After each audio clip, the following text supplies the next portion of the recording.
जय मसीह दोस्तों, doors gospel में आपका स्वागत है। आइए भजन संहिता 13 में आज मनन करते हैं।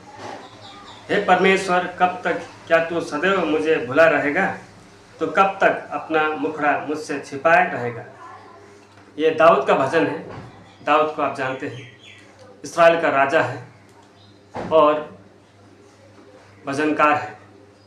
देखिए, राजा लोग अकेले नहीं होते हैं, कहीं जाते हैं तो आगे पीछे उनका सेना होता है, और जब राज दरबार में रहते हैं तो भी अकेले नहीं रहते हैं। राजा को सपोर्ट करने वाला पूरा देश होता है। लेकिन यहाँ दाऊद राजा जो है अपने आप को अकेला महसूस कर रहा है। राजा दाऊद को प्रेरित पावल प्रेरित का पुस्तक 13:22 में कहते हैं, man after God's own heart. प्रेरित का पुस्तक 13:22 में कहते हैं, परमेश्वर का मन के अनुसार का पुरुष। ऐसे नज़दीकता में वो रहते थे। भजन संहिता 13:1 में अपने आप को बिल्कुल अकेला वो पा रहा है और डिस्करेज है, यानी कि चिंतित है, निराशा में है। क्या आप चिंतित हैं? क्या आप निराशा में हैं? क्या आप अपने आप को अकेले महसूस करते हैं? 2 पद में हम पढ़ते हैं, मैं कब तक अपने मन ही मन में युक्तियां करता रहूं और दिन भर अपने हृदय में दुखित रहा करूं? कब तक मेरा शत्रु मुझ पर प्रबल रहेगा? और ये समस्या आपका भी हो सकता है। दाऊद को यही चिंता है। दोस्तों, ये संसार हमारा दुश्मन है। कभी कभी हमारा शरीर चिंता का कारण बन जाता है, कभी कभी ये संसार चिंता का कारण बन जाता है, कभी कभी शैतान चिंता लेकर आ जाता है। देखिए, यही बात दाऊद में हम देखते हैं, और दाऊद अपने आप को चिंतित महसूस करता है, डिप्रेशन महसूस करता है। डिप्रेशन का मतलब सोरो इन हिज हार्ट। वो मन में बहुत दुख महसूस कर रहा है, बहुत ज़्यादा दुख महसूस कर रहा है।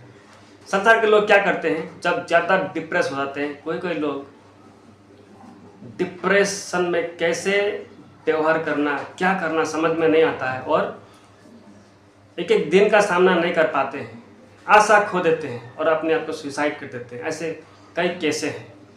लेकिन हम देखते हैं जो दाऊद है वो बड़ा चिंता में है, बड़ा डिप्रेस में है। वो सोचता है मुझे समझने वाला कोई नहीं, और जो समस्या मेरा है इतना बड़ा समस्या और किसी का नहीं है, ऐसे सोचता है। पहला राजा 19 चैप्टर में आप पढ़ेंगे तो एलाइजा को भी ऐसे ही चिंता हुआ था। वो जीना नहीं चाहता था। उसने प्रार्थना किया था परमेश्वर से, मेरा जीवन आप ले ले, ऐसे बोलते हुए। लेकिन एलाइजा को परमेश्वर ने उत्साह किया। ऐसे हम देखते हैं डेविड को भी परमेश्वर ने उत्साह कई बार किया है। पहला शामुएल का पुस्तक 30:6 में भी आप पढ़िए। दाऊद का अपने ही लोग उनका विरोधी हो गए थे और उनको पत्थर मारने ही वाले थे। दाऊद ने प्रभु में साहस पाया, प्रभु में साहस पाया बोलकर हम पढ़ते हैं। तो दाऊद का अच्छा अनुभव है अपने जीवन में। वो जब भी समस्या आता है तो वो कहीं नहीं जाता है, वो अपने दोस्तों के पास नहीं जाता है, अपना परिवार के पास नहीं जाता है। वो जब भी समस्या आता है, चिंता आता है, फिक्र आता है, वो प्रभु के पास जाता है। प्रभु से ही मेरा समस्या का समाधान होगा, ऐसे वो मानता है। हमें भी ऐसे ही करना है दोस्तों। हमारा हर एक समस्या का समाधान प्रभु में है दोस्तों। आपका हर एक समस्या का समाधान प्रभु में है। 3 पद हम पढ़ते हैं, हे मेरे परमेश्वर यहोवा, मेरी ओर ध्यान दे और मुझे उत्तर दे। मेरी आंखों में ज्योति आने दे, नहीं तो मुझे मृत्यु की नींद आ जाएगी। देखिए, वो प्रभु के पास जाता है और प्रभु से पूछते हैं और प्रभु से रिक्वेस्ट करते हैं, मेरे ओर ध्यान दे करते हैं। और मेरी आंखों में क्या दे? मेरी आंखों में ज्योति आने दे। प्रभु से ही वो सामर्थ्य पाना चाहता है, प्रभु से ही उनका समाधान वो चाहता है, प्रभु से ही दोबारा खुशी वो चाहता है। दोस्तों, हर एक उद्धार पाया हुआ लोगों का यही स्वभाव होना चाहिए। और आपका चिंता कहीं प्रभु का महिमा के लिए तो नहीं है।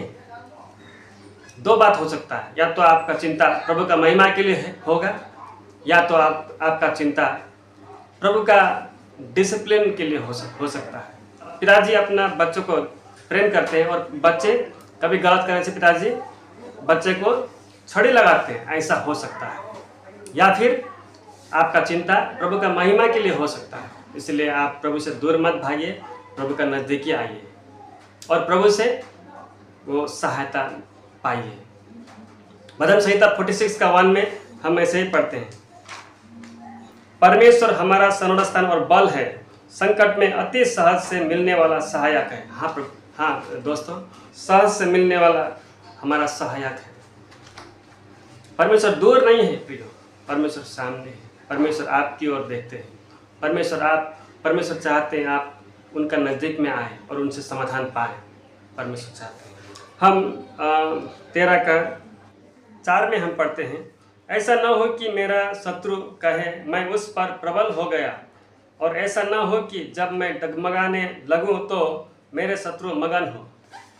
दाऊद एक बात समझ गया है, वो समझ गया है परमेश्वर चाहते हैं एक बात, क्या चाहते हैं? उनका समस्या में वो प्रभु के पास में जाए और प्रभु की ओर से उनको सहायता मिले, और उनका दुश्मन उन्हें देखकर परमेश्वर को सामर्थ्य को देखे। ये सीक्रेट बात दाऊद समझ गया है। देखिए प्रियो, हम मसीही जीवन में हर एक दिन आगे हमें बढ़ना है, वचन का शिक्षा के द्वारा आगे बढ़ना है। आपका घर में जब बच्चा पैदा होता है, बच्चा हमेशा छोटा ही रहना ठीक है क्या? नहीं, बच्चा धीरे धीरे आगे बढ़ना है। वैसे ही आत्मिक रीति में हमें आगे बढ़ना है। अब 5 पद और 6 पद भी पढ़ते हैं, परंतु मैंने तो तेरी करुणा पर भरोसा रखा है, मेरा हृदय तेरे उद्धार से मगन होगा। देखिए दाऊद परम प्रभु अपने परमेश्वर में ही भरोसा रखता है, वो उसका करुणा पर भरोसा रखता है। वो कहता है मेरा हृदय तेरे उद्धार से मगन होगा। आप भी दोस्तों, आप भी मुश्किल में है, परेशानी में, चिंता में, ऐसा लगता है सभी ने आपको त्यागा है और आपका समस्या बहुत ज़्यादा है। आप याद कीजिए, क्या कभी परमेश्वर ने आपको कभी कोई छोटा सा बात में सहायता किया है? यदि किया है तो परमेश्वर विश्वास योग्य है, आगे भी करेगा, आगे भी सहायता करेगा। परमेश्वर बड़ा है दोस्तों, हमारा चिंता, हमारा फिक्र, हमारा समस्या से बढ़कर है परमेश्वर। 6 पद में हम देखते हैं दाऊद जो है प्रभु में आनंदित होता है, प्रभु में आनंदित होता है। भजन संहिता 13 में 1 से लेकर 6 तक पद है। शुरू में वो कैसे चिंता और फिक्री होते हुए वो प्रभु से प्रार्थना करता है, लेकिन हम देखते हैं 6 पद में वो आनंदित होता है, मगन होता है प्रभु में, क्योंकि प्रभु से उनको ऐसा उत्साह मिला है। दोस्तों, जब आपका जीवन में, हमारा जीवन में चिंताएं आते हैं तो हमें क्या करना है? कमेंट बॉक्स में लिखिएगा, और हमारा इस वीडियो को आप लाइक कीजिए, शेयर कीजिए, सब्सक्राइब कीजिए। यदि आप लोगों ने सब्सक्राइब किया है तो धन्यवाद, यदि नहीं किया है तो सब्सक्राइब कीजिए। और आज के लिए भजन संहिता 13 का मनन इतना ही है। प्रभु के नाम की महिमा हो। जय मसीह।